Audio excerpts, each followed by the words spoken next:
I don't normally respond to comments, but I'm actually going to respond to two this week. So we're going to respond to this one today, but the other one we're going to respond to is going to be done for the Pony Club members because I think it's a better discussion for them to see. So if you want to see me respond to that, and not all of that, but of course all the other videos that I have with the Pony Club videos, you can go check them out. Like I say, links down below. You can join the Pony Club.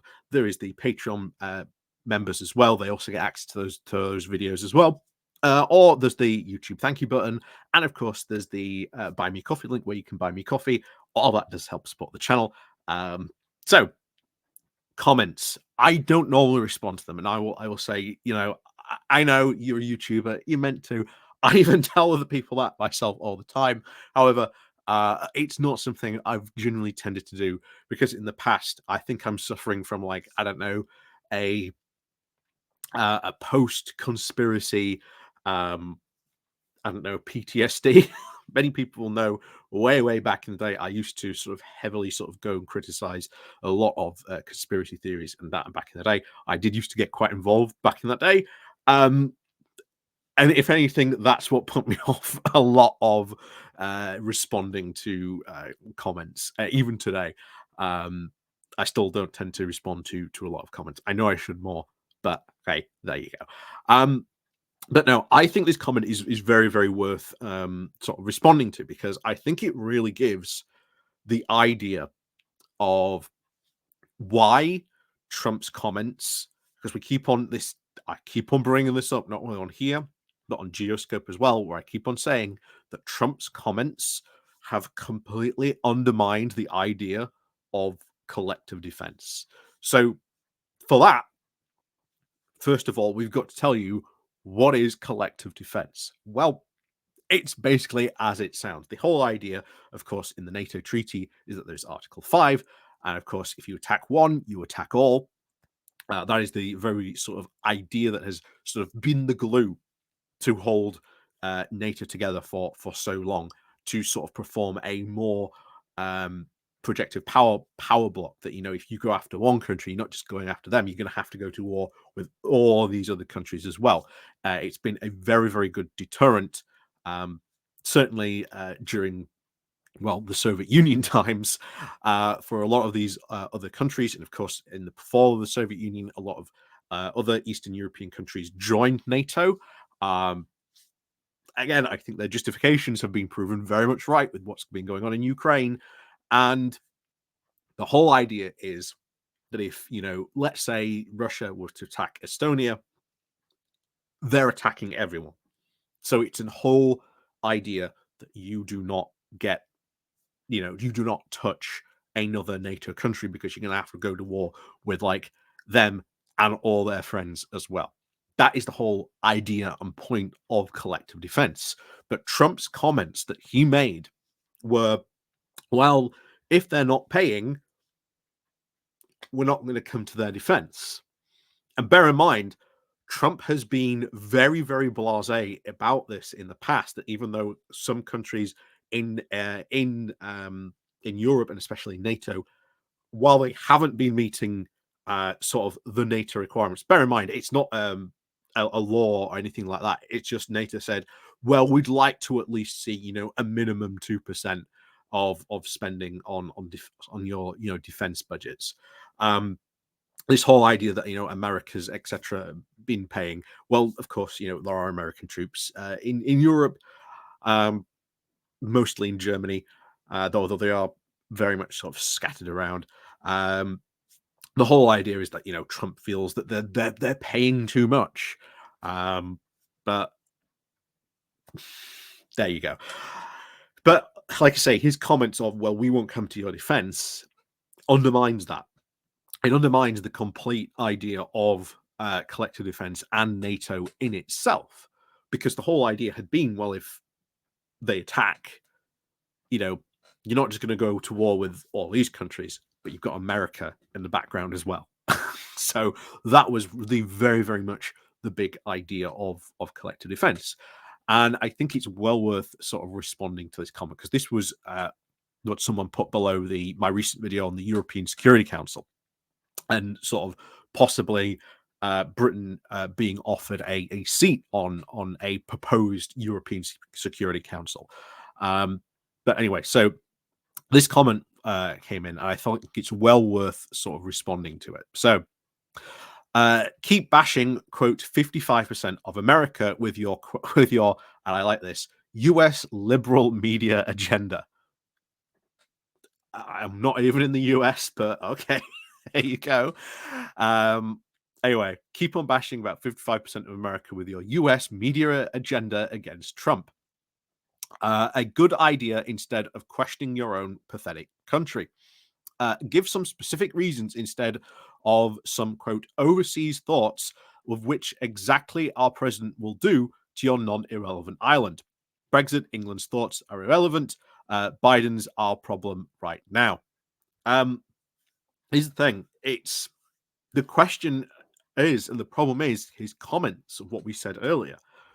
He's undermined the very idea of collective defense, that if Russia decides, well, we're going to go into sort of the Baltic states, which, bear in mind, has been the biggest fear and has been traditionally what has been seen as the biggest weakness of NATO, of Russia being able to close off the Suwalki gap between Kaliningrad and Belarus, and sort of isolates those countries and able to sort of, go after those countries while the NATO sort of response sort of gets rolling.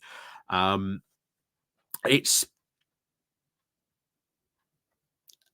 Anyway, and let's say if that happened, traditionally we would be able to rely on America coming in at that point. But as we said, if Trump's in office, well, he said he's not going to aid these countries. Heck, he's even said he would encourage attacks to happen on countries who aren't, quote, paying their way. So ultimately, as we said, this undermines the whole idea. This is why now Europe is going, right, well, we need strategic autonomy. And what does that mean? Well, it's as it sounds. Europe needs its own strategic initiatives and its own autonomy to act in its own defensive needs. It knows now that potentially it can't rely on America, especially if Trump gets in. And not only that, but bear in mind what you've seen in America recently, where Trump has had two very, very big wins in the internal Republican Party and the running of that party. There are now two Trump very loyal allies now high up in the ranks of that. It does look like that you are going to potentially get a few more Trumps running for office in the future. And with that, there is always a possibility that either Trump wins or maybe one of his, quote, successors in the future wins. So there is then going to be a very, very big problem where Europe will have to look to its own defense. And should worst come to the worst, let's say, that happens, that NATO nightmare happens of the Suwalki gap gets closed. And Article 5 is triggered. Well, now depending on the president, if it's a Democrat president, we know that they will come in and help defend us. They will honor their NATO commitments. But if it's a Republican, Trump successor, it's 50-50 whether they will or not.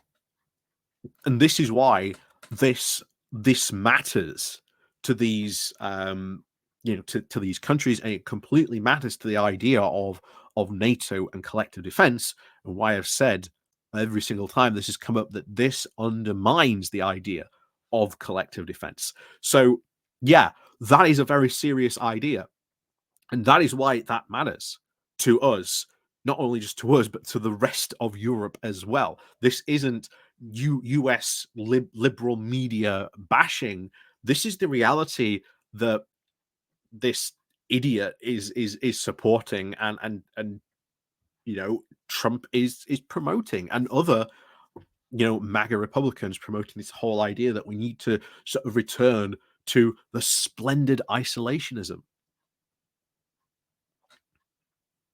So There's a lot of European countries very, very worried about the US election and worried about the future for collective defense. But as I've said before, this does open up quite a lot of big sort of possibilities now for Europe and to, in many ways, steal a lot of US defense industry manufacturing jobs. So, you know, um, so we'll see how this goes. But yeah, again, this is why I felt it's sort of important and sort of the need to sort of respond to a comment like that, because this is clearly someone who just does not understand why this happened. And bear in mind, Article 5 has only ever been triggered once in response to 9/11, and Europe responded to it. You know, we came to America, we answered that call. So how does this look from that point of call, where if Article 5 had been was triggered and sort of we responded, we helped America during that time, we came to their aid. How then does it look if Article 5 gets triggered and you've got either Trump or another, Trump successor in the White House, and they don't honor those pledges, they don't respond to that? Why then, in the future, should Europe or us or anyone else bother to respond to America's sort of national or even strategic global defense initiatives? With we don't have to sort of then pay attention to them, and this is why there is a need for Europe to have its own strategic autonomy, because Trump's doing those comments has completely undermined the idea of collective defense and NATO itself. Now, of course, NATO still exists; it will always exist, as long as there are sort of a threat to sort of sort of around the world. I can't really see it maybe evaporating overnight, if whatever, but that's the problem. So yeah, it has caused a very, very worrying issue along those lines. Very worrying indeed. So yeah, I thought that was a good opportunity to sort of talk about that and sort of expand on those ideas. So yeah, let me know what you think down below. And of course, as always, thank you very much. And of course, as always, we'll see you all next time.